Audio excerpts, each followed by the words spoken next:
The 1,370 seconds marked a powerful turning point in the lives of Native American children across the United States. It was a decade shaped by resistance, rediscovery, and cultural awakening.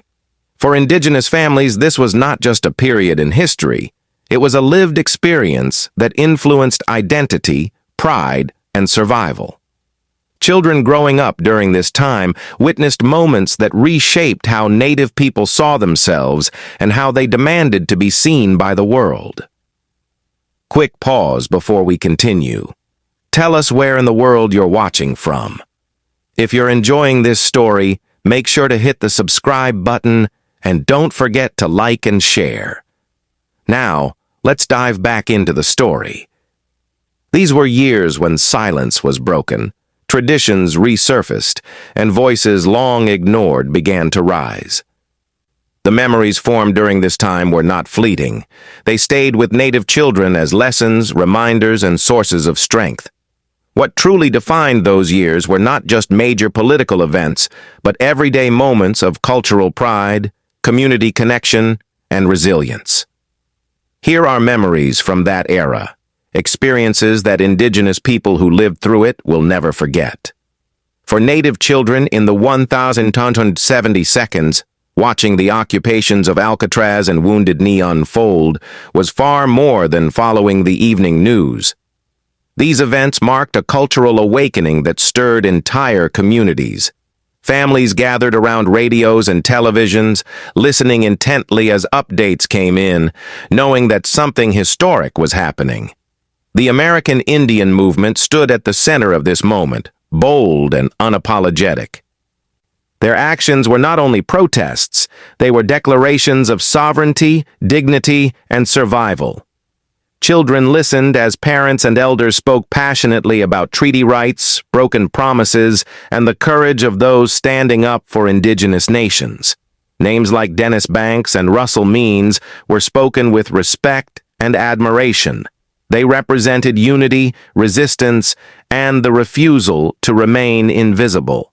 For many Native kids, these events became proof that their people were strong, resilient, and worthy of respect. It wasn't just about confrontation. It was a weekly reminder that Native sovereignty mattered and deserved recognition. During this era, wearing ribbon shirts, jingle dresses, and traditional regalia became a visible statement of pride for Native children. At a time when assimilation had been forced for generations, many young people chose to move in the opposite direction, embracing who they were instead of hiding it. Pow-wows and community gatherings became places where kids proudly wore their regalia, understanding that these garments carried history and meaning. Ribbon shirts, decorated with colorful silk ribbons and symbolic patterns, became especially popular. Each design reflected ancestry, family, and identity. This was never about fashion alone. It was about reclaiming culture, honoring ancestors, and showing the world that Indigenous traditions were alive. Parents and community leaders encouraged this pride, reminding children that their culture was beautiful and powerful just as it was. For Native children, watching Buffy Sainte-Marie rise to mainstream recognition was unforgettable. She appeared on television not just as a performer, but as a strong Indigenous woman who refused to be silent. Her voice carried meaning, activism, and truth. When her music played on the radio or she appeared on televised performances, kids gathered around screens watching closely. She wasn't simply talented, she was unapologetically Native. Her success showed children that Indigenous people could achieve global recognition without abandoning their roots. Seeing her meant seeing possibility. Buffy Sainte-Marie proved that cultural pride and artistic excellence could coexist. Her traditional clothing, fearless advocacy, and authenticity made her a role model who showed a generation that being Indigenous was not a limitation. It was a strength. For Native kids in the 1,270 seconds, seeing Indigenous stories appear on television was rare, but deeply impactful. For decades, Native people had either been erased from media or portrayed through harmful stereotypes. When shows or documentaries finally began addressing reservation life, it created powerful moments of recognition. Even when portrayals were imperfect, children felt something important: acknowledgement. Some programs explored poverty, discrimination, and cultural struggle while still showing resilience and strength. Families watched together, discussing what felt accurate and what didn't. These conversations taught children to think critically, to question representation, and to understand the power of storytelling. Even limited visibility mattered. It reminded Native kids that their lives and experiences were real and worth telling. For Native children growing up in the 1970 seconds, the sound of the drum was unforgettable. It was never just music. The drum was the heartbeat of the people, a living connection to ancestors, spirituality, and community. When the drum began, everything else seemed to fade away. Children learned early that each beat carried meaning. The steady rhythm echoed the heartbeat of the earth, reminding listeners of their place within creation. At pow-wows, community halls, and open fields, kids gathered around drum groups, watching singers lift their voices in unison. Northern and southern drum styles brought different sounds, tempos, and traditions, yet all carried the same sacred purpose. Songs told stories of survival, honor, prayer, and history, passed down through generations. Intertribal songs brought nations together, reinforcing unity across differences. For many Native youth, dancing to the drum or simply listening was a deeply spiritual experience, one that rooted them in identity and belonging. Tribal community centers and longhouses were central to everyday life for Native kids in the 1970 seconds. These spaces were far more than buildings. They were cultural homes where traditions were practiced, relationships strengthened, and knowledge preserved. Inside, there was always something happening. Language classes echoed with voices learning ancestral words. Beadwork tables were filled with careful hands and quiet concentration. Elders told stories, creation stories, lessons about respect, reminders of where the people came from. Children sat cross-legged on floors or benches, listening closely. Even when they didn't fully understand everything, the lessons stayed with them. The smell of cedar, the sound of laughter, and the warmth of familiar faces made these spaces feel safe and sacred. For many young people, these centers were where identity took root. They offered confidence, belonging, and a bridge between generations. They also provided jobs, preserved traditions, and ensured cultural continuity in a rapidly changing world. Watching traditional ceremonies return openly was a powerful experience for Native kids during the 1970 seconds. For generations, many indigenous spiritual practices had been outlawed, hidden, or punished. But now, communities were reclaiming what had always belonged to them. Sun dances, potlatches, green corn ceremonies, and other sacred rituals were once again practiced with intention and respect. Elders stood firm, leading with knowledge that had survived boarding schools, bans, and forced silence. For children, witnessing these ceremonies was transformative. It wasn't history, it was living spirituality. Participation connected them to thousands of years of ancestral wisdom. They learned that these were not performances, but sacred responsibilities. At the same time, communities discussed how to protect sacred knowledge, what could be shared and what must remain private. These conversations taught young people that cultural survival required both openness and protection. Native kids in the 1970 seconds grew up hearing stories of legendary athletes like Jim Thorpe. Though he had passed, renewed recognition of his achievements during the 1972 seconds reignited pride in what he represented: excellence, resilience, and undeniable greatness. Beyond history, contemporary Native athletes thrived in rodeo, basketball, and other sports. In many communities, they were local heroes. Their victories weren't just personal achievements, they belonged to the people. These athletes showed children that success was possible despite discrimination and limited resources. They represented discipline, determination, and strength of spirit. For young Native kids, seeing someone like them succeed created belief that they too could achieve greatness in any path they chose. Traditional harvest ceremonies and seasonal gatherings tied Native children to the land throughout the 1,270 seconds. These practices differed by region and tribe, yet all shared a deep respect for nature and reciprocity. From salmon ceremonies in the Pacific Northwest to wild rice harvests in the Great Lakes, corn dances in the Southwest, and first fruit ceremonies across many nations, children learned that the land was alive and deserving of gratitude. Kids helped prepare food, participated in prayers, sang songs, and danced. Elders taught sustainable harvesting practices, explaining that taking from the land required responsibility and respect. For Native kids, these gatherings weren't just cultural events. They were lessons in balance, humility, and gratitude, reinforcing pride in indigenous ways of life that honored the earth. During the 1,702 seconds, Native children learned early that sovereignty and treaty rights were not abstract ideas, they were lived realities. Lessons came from schools, community meetings, and conversations at home. Discussions about the Indian Self-Determination Act, fishing rights battles, and land claims taught children about persistence and justice. Treaties were explained not as relics of the past, but as living agreements meant to protect indigenous futures. What made these lessons powerful was who taught them. Elders, leaders, and educators who had fought these battles shared first-hand experiences. Families followed court cases together, and kids listened carefully. Though heavy with injustice, these teachings instilled responsibility and pride.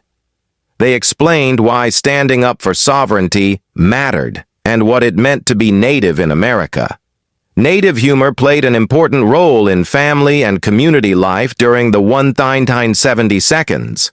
Traditional storytelling had always included laughter, and a new generation of Native comedians and storytellers used humor to confront serious issues.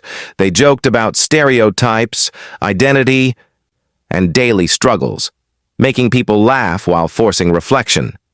For Native kids, understanding these jokes meant understanding shared experience. Parents repeated stories at gatherings, and older kids remembered the lessons hidden within the laughter. Humor became a way to survive, to resist, and to heal. These voices showed that indigenous perspectives deserved to be heard on their own terms, honest, sharp, and deeply rooted in culture. For Native children growing up in the 1,070 seconds, hearing their ancestral languages spoken aloud carried deep meaning.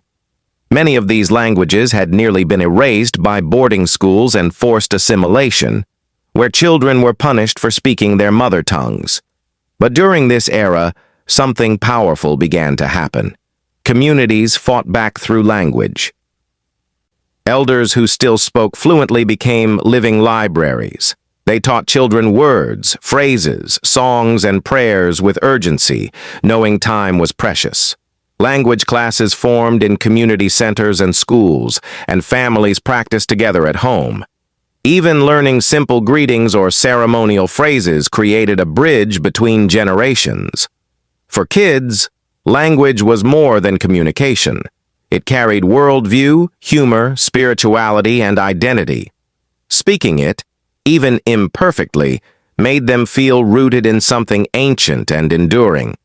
Each reclaimed word became an act of survival, hope, and resistance against erasure.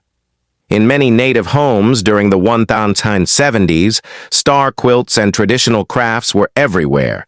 These items were not decorations. They were living symbols of culture, generosity, and respect.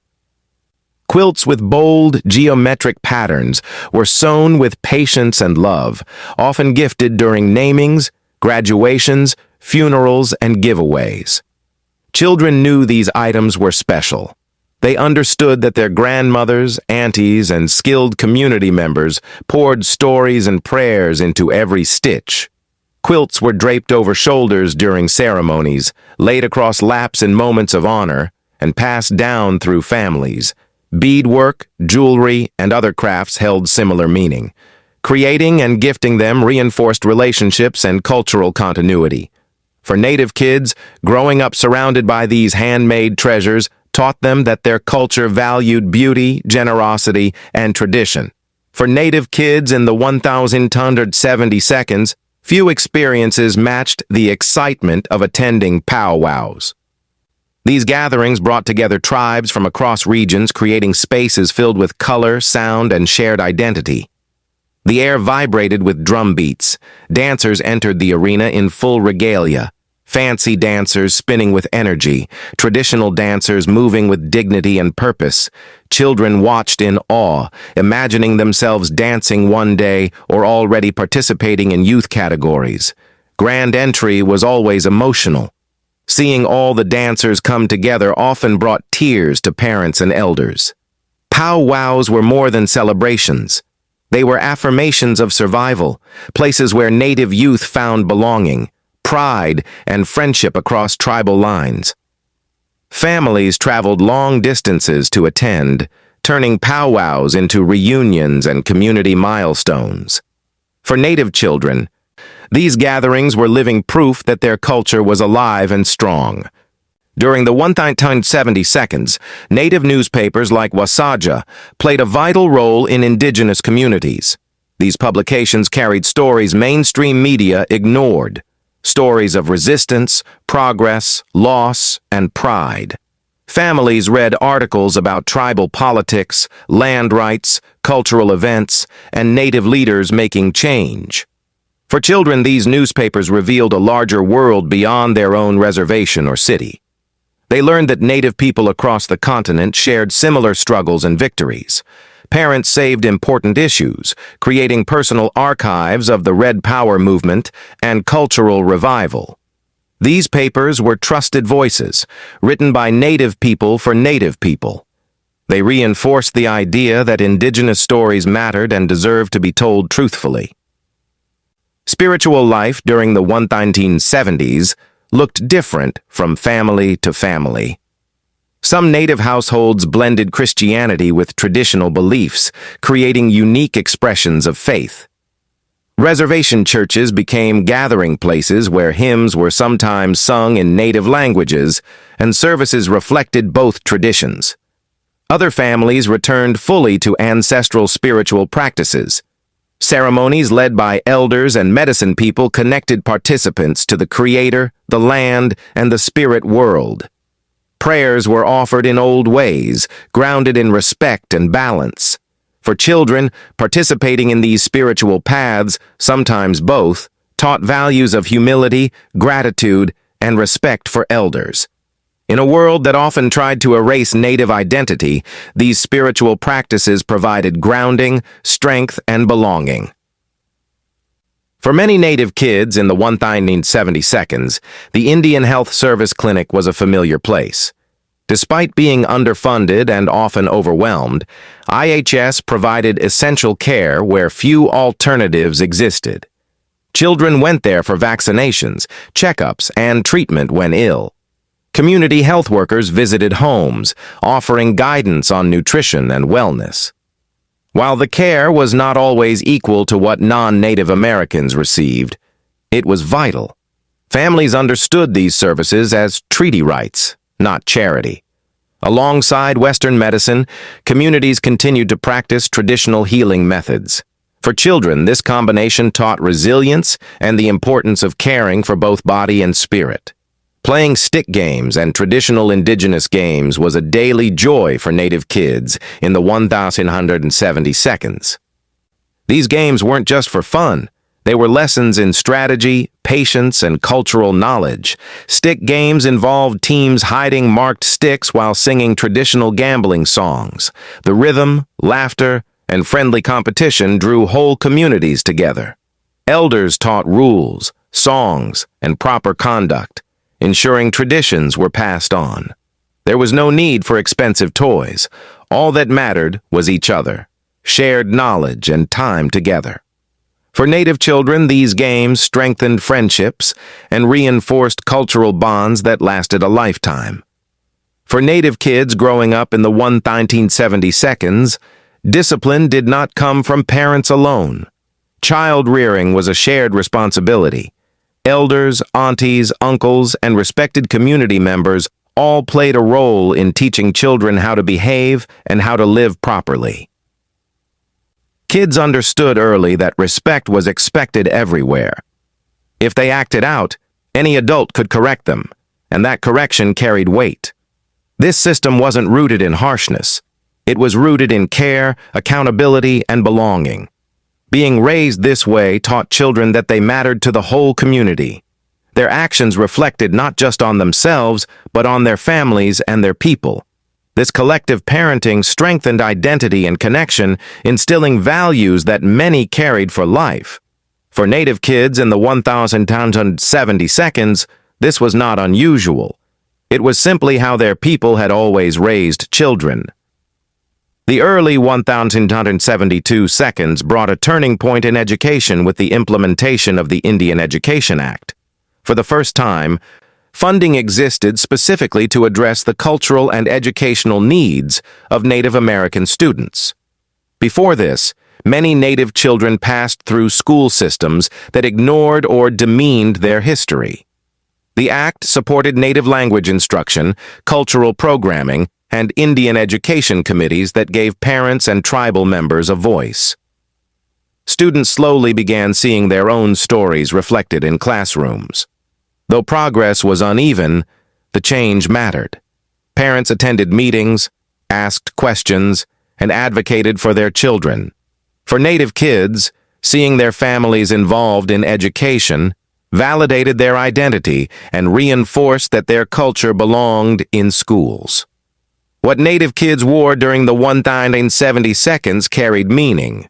Ribbon shirts, beaded earrings, turquoise necklaces, and silver jewelry were not just accessories. They were declarations of identity. These items appeared everywhere, from reservation schools to urban Indian centers. Turquoise stones carried spiritual meaning, and beadwork reflected generations of artistic tradition. Wearing them was an act of pride and resistance in a society that had long tried to erase Indigenous visibility. Kids blended traditional pieces with modern clothing, creating a style that was uniquely theirs. Jewelry was often gifted for special milestones, and elders explained the stories behind each design. Wearing these items reminded children who they were and where they came from. Shopping at trading posts and Native-owned stores was part of everyday life for Native families during the 1970s. These stores sold groceries, supplies, crafts, jewelry, and ceremonial items, all essential to community life. For children, trading posts were places of discovery. They admired beadwork, pottery, and weaving made by local artists. Store owners, often Native themselves, greeted families by name, strengthening personal connections. These businesses supported Native economies, preserved traditional arts, and kept money circulating within the community. Kids learned the importance of supporting their own people. Trading posts also served as social spaces where news was exchanged and relationships deepened. Few smells brought people together like fry bread. During pow-wows, reunions, and community celebrations, fry bread became a gathering point. Kids watched dough stretch and sizzle in hot oil, sometimes helping as elders taught them the process. When the bread was ready, golden and soft, families gathered to eat it with honey, powdered sugar, or as Indian tacos. Fry bread carried a complicated history, born from hardship and government rations, yet it became a food of comfort and connection. For Native kids in the 1970s, fry bread meant home. It meant family, laughter, and shared moments that lingered long after the meal ended. The scent of sage, sweetgrass, and cedar burning during ceremonies is something Native kids from the 1970s will never forget. These sacred medicines were used for smudging, cleansing people, spaces, and objects. Smoke drifted through homes, community centers, and ceremonial grounds. Children learned to approach smudging with respect, understanding that these were not simply pleasant smells, but spiritual practices connecting them to ancestors and the Creator. Elders taught how each plant should be harvested and used properly. Though traditions varied by region, the role of sacred medicines was shared across Native communities. For kids, these scents became tied to ceremony, responsibility, and spiritual identity. Growing up in the 1,170 seconds meant witnessing survival in real time. Native children saw their people reclaim ceremonies, revive languages, demand rights, and celebrate culture openly. They learned pride from elders, resilience from activists, and belonging from community. These memories were not abstract history lessons. They were lived experiences that shaped identity and worldview. The lessons carried forward into adulthood, parenting, leadership, and storytelling.